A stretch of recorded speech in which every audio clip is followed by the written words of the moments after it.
నమస్తే అండి, welcome to our channel. మనతో ఈరోజు సీనియర్ జర్నలిస్ట్ దుర్గా కుమార్ గారు ఉన్నారు. సార్ నమస్తే. సార్ నమస్తే అమ్మ మౌనిక, మన వీక్షక మిత్రులకు. సార్, మొన్న మధ్య జోగి రమేష్ గారి ఇష్యూ చాలా వివాదంగా మారింది. ఇప్పుడు మళ్ళీ ఆ వివాదం అనేది తెరపైకి వచ్చింది. అదేంటంటే ఇది మొత్తం ఎక్కువగా నడిపించింది జోగి రమేష్ భార్య శకుంతల అని చెప్పేసి ఆవిడ పేరు ఎక్కువగా వినిపిస్తుంది. అంటే ఆవిడ మతం మార్చడానికి ట్రై చేయడం కానీ, లేకపోతే బంగారం పెట్టలేదని, మాకు సరిపడా కట్నం ఇవ్వలేదని అస్తమాను టార్చర్ చేసేది అన్నట్టుగా ఇప్పుడు ఈవిడ పేరు ఎక్కువగా మనం వింటున్నాము. అసలు ఏం జరిగింది సార్? మనకి సామెత ఉంది, చెరపకురా చెడుదు. అలాగే జోగి రమేష్ ఎప్పుడు వివాదాస్పదమైన వ్యక్తి. ఆయన జగన్మోహన్ రెడ్డి గారి కళ్ళల్లో ఆనందం చూడటం కోసం ఆనాటి ప్రతిపక్ష నాయకుడిగా ఉన్న చంద్రబాబు నాయుడు గారి ఇంటి మీద దాడికి వెళ్ళటమే కాకుండా గౌరవనీయమైనటువంటి రాజకీయ నాయకులందరి మీద కూడా చాలా చెడ్డ మాటలు మాట్లాడేవాడు. అతని భాష, అతని వ్యవహార శైలి కూడా చాలా భిన్నంగా ఉండేది. అంటే అది వైఎస్ఆర్సీపీ సంస్కృతికి పనికొస్తుంది, కానీ కృష్ణా జిల్లా నాగరిక సంస్కృతికి అతని భాష పనికిరాదు. అతనే కాదు, అటువంటి వ్యక్తులే గుడివాడ నాని, వీళ్ళందరూ కూడా, పేర్ని నాని, అందరూ కృష్ణా జిల్లా ఒకప్పుడు పేర్ని నాని తండ్రి కృష్ణమూర్తి గారి టైంలో కానీ ఎప్పుడైనా సరే కృష్ణా జిల్లా రాజకీయాలు చాలా హుందాగా ఉండేవి, ఉన్నతమైన విలువలతో ఉండేది, వ్యక్తిత్వం కలిగిన వాళ్ళు ఉండేవాళ్ళు. ఇప్పుడు పిగ్మీలు అంటే చిన్న చిన్న 2 అంగుళాల మనుషులు ఉంటారు, అలాంటి స్థాయికి పడిపోయిన కారణం జోగి రమేష్ కూడా ఒకడు. జోగి రమేష్ తను మైలవరం నియోజకవర్గంలో ఎమ్మెల్యేగా ఉన్నప్పుడు కూడా చాలా తీవ్రమైనటువంటి అవినీతికి, అక్రమాలకి పాల్పడ్డాడు. తర్వాత మైనింగ్ చేయటం, శాండు, ఇలాంటి అన్నిట్లో ఆ రోజు తన సొంత పార్టీ సహా ఎమ్మెల్యే అయిన వసంత కృష్ణప్రసాద్ కూడా స్వయంగా ఆనాటి ముఖ్యమంత్రి జగన్మోహన్ రెడ్డి కూడా చెప్పాడు, నాకు కంటిలో నలుసుగా తయారయ్యాడు. తను నా నియోజకవర్గం అంటే తర్వాత ఆ నియోజకవర్గం నుంచి వసంత కృష్ణప్రసాద్ గారు ఎమ్మెల్యేగా ఉన్నాడు.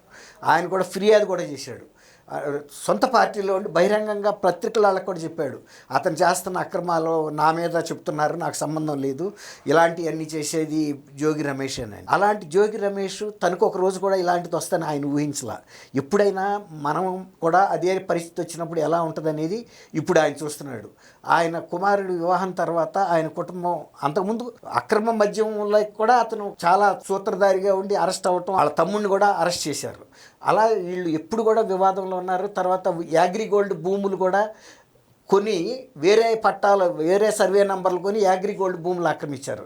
యాగ్రిగోల్డ్కి డబ్బు కట్టి బోళ్ళు చాలామంది, వేల మంది వాళ్ళు ఇబ్బందులు పడుతుంటే ఆ భూముల్ని ఈయన ఆక్రమించుకున్నాడు.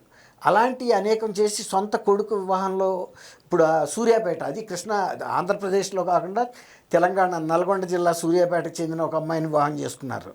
అంటే తనకేదో కొన్ని ఇబ్బందులు ఉన్నాయని చెప్తున్నారు, అందువల్ల అక్కడ ఎవరు ఇవ్వలేదు. సరే, ఎక్కడ ఒక తక్కువ స్థాయి అయినా మరి కుటుంబ పరంగా చేసుకుని గౌరవంగా ఉండాలి. కానీ ఆ అమ్మాయి వాళ్ళు అసలు యాక్చువల్గా క్రిస్టియన్స్ అంట జోగి రమేష్ వాళ్ళు, అది వీళ్ళకి చెప్పలేదు.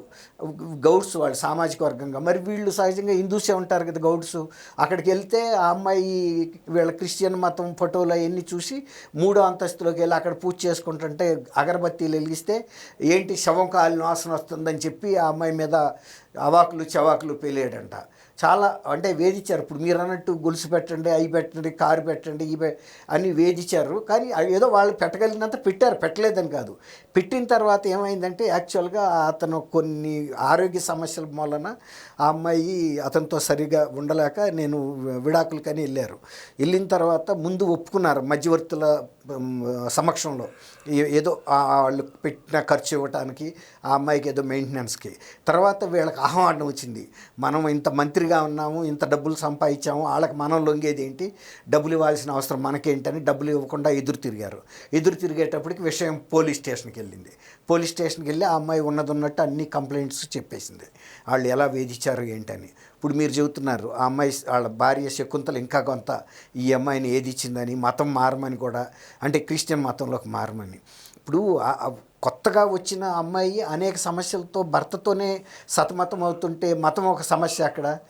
ఇప్పుడు తర్వాత మారేదేమో, లేకపోతే ఎవరి మతం వాళ్ళు, ఎవరి దేవుడికి వాళ్ళు పూజ చేసుకుంటారు. ఇప్పుడు వీళ్ళు పుడతా జోగి రమేష్ ఏమన్నా క్రిస్టియన్నా, తర్వాత ఎక్కడో కన్వర్ట్ అయి ఉంటారు వీళ్ళ ఫాదర్ టైంలోనో ఎప్పుడో. అంతేగాని సహజంగా ఒక 10 తరాల నుంచి క్రిస్టియన్స్ అయితే కాదు కదా. ఈవెన్ జగన్మోహన్ రెడ్డి కుటుంబమే క్రిస్టియన్ కుటుంబం అయినా వాళ్ళ పేర్లన్నీ మరి వాళ్ళు 4-5 తరాలుగా క్రిస్టియన్స్ అయినా వాళ్ళు హిందూ పేర్లే పెట్టుకుంటున్నారు ఇప్పటికి. జగన్మోహన్ అంటే ఏంటి, హిందూ పేరే కదా. మరి జోసఫ్ అని పెట్టుకోలేదు కదా ఆయన. షర్మిల, విజయలక్ష్మి, రాజశేఖర్ రెడ్డి, రాజారెడ్డి, వెంకటరెడ్డి, ఆ టైంకే వీళ్ళంతా క్రిస్టియన్స్. కాకపోతే కొత్తగా చేరిన వాళ్ళకి ఇంకా ఎక్కువ ఉంటుంది ఈ పిచ్చ. మామూలుగా పూర్వకాలం నుంచి ఉన్న వాళ్ళు కూడా ఇప్పుడు ఎవరైనా ఇప్పుడు కొంతమంది క్రిస్టియన్ ఇన్స్టిట్యూషన్స్ నడుపుతున్నారు. నిజమైన క్రిస్టియన్ ఇన్స్టిట్యూషన్స్ నిజమైన సేవాభావంతో వచ్చిన వాళ్ళు ఎవరు కూడా పిల్లల్ని ఫోర్స్ చేయరు. నేను కూడా లైలా కాలేజ్ స్టూడెంట్ని. మా కాలేజీలో ఎప్పుడు ఎవరు కూడా మీరు చర్చికి రమ్మని కానీ లేకపోతే అక్కడ ఫోటోలు ఉన్నాయి దండం పెట్టమని కూడా ఉండేది కాదు. ఎక్కడన్నా అక్కడక్కడ ఒకటి ఉండేది కానీ అసలు ఈవెన్ యేసుక్రీస్తు ఫోటోలు కూడా ఎక్కడ ఉండేవి కాదు.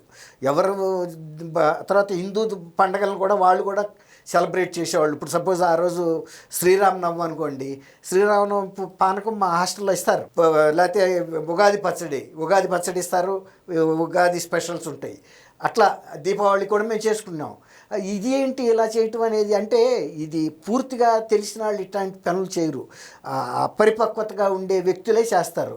జోగి రమేష్ కూడా తన రాజకీయంలో ఎలాంటి అరాచకం చేశాడో సొంత కోడల విషయంలో కూడా అలాగే, అంటే డామినేటింగ్గా. ఎవరైనా ఒక అతను ఆయన వైఎస్ఆర్సీపీ పార్టీ అయ్యుండి చంద్రబాబు నాయుడు గారి ఇల్లు ప్రతిపక్ష నాయకుడి ఇంటి మీదకి వ్యక్తుల్ని ఆయుధాలని పట్టుకుని దాడి చేయాల్సిన అవసరం ఏముంది? అంటే ఏంటి, జగన్మోహన్ రెడ్డి దృష్టిలో పడితే ఈయనకు ఒక పదవి ఇచ్చాడు. జగన్మోహన్ రెడ్డి అదే చెప్తాడు, మీరేదో ఒక గొడవలు సృష్టించండి, అరాచకం సృష్టించండి, పదవులు పొందండి. కాబట్టి ఇప్పుడు సర్పకురాజ్ చెడుదు అని ఇందాక చెప్పాను చూసారా, అతను రాజకీయంలో ఎలాంటి అరాచకం చేశాడో ఇవాళ కుటుంబంలో వచ్చిన అరాచకం అంతా రోడ్డు పాలయ్యారు వాళ్ళు. దాని మూలనే ఇవాళ వాళ్ళ కుటుంబం విలువ లేకుండా పోయింది కదా. ఇప్పుడు తన సొంత కొడుక్కి అనారోగ్య సమస్యలు ఉన్నాయని తెలిసి కూడా ఎవరైనా పెళ్లి చేస్తారా? చేసినందుకు ఇప్పుడు ఇవాళ అమ్మాయి ఛాలెంజ్ చేసింది కదా అతని ఆరోగ్యం మీద. మరి అదే కనుక వాళ్ళు అవును మా వాడిని మేమైనా మెడికల్ ఎగ్జామ్స్కి పంపిస్తానికి సిద్ధంగా ఉన్నాము, ఈ అమ్మాయి అబద్ధం చెబుతున్నాను అనలేకపోతున్నారు కదా. కాబట్టి ఎవరైనా కూడా బాధ్యతతో ఉంటే సమాజంలో సానుభూతి దొరుకుతుంది. తర్వాత మన కుటుంబంలోకి ఎవరినన్నా తీసుకొచ్చినప్పుడు కూడా ఆ మాత్రం ఇదిగా ఉండాలి. లేదు బాధ్యత ఆ అమ్మాయికి కూడా తప్పు ఉంటే కనుక ఛాలెంజ్ వీళ్ళు కూడా చేయొచ్చు. ఇప్పుడు ఆ అమ్మాయి తప్ప మనమేం జడ్జ్ చేయలేం కాదు. కానీ మరి ఇప్పుడు అమ్మాయి మాట్లాడుతుంటే వీళ్ళేమి మాట్లాడలేని పరిస్థితిలో పడ్డారు కదా. అంతవరకు మనం చెప్తున్నాం. జడ్జి గారు రేపు కోర్టులో తేలుతుంది ఎవరికి తప్పు ఏంటి, అతనికి ఎంతవరకు ఆరోగ్యంగా ఫిట్గా ఉన్నాడు లేదనేది అవన్నీ వాళ్ళ కుటుంబాలకు సంబంధించిన విషయం. కాకపోతే ఒక ప్రజా జీవితంలో ఉన్న వ్యక్తి ఎంత అరాచకం సృష్టించాడో తను సొంత కుటుంబంలో కూడా సృష్టించుకోవడానికి కారకుడయ్యాడు. నేర్చుకోవాల్సిన గుణపాఠం అది. Thank you sir. Thank you అమ్మ మౌనిక, మన వీక్షమిత్రులు.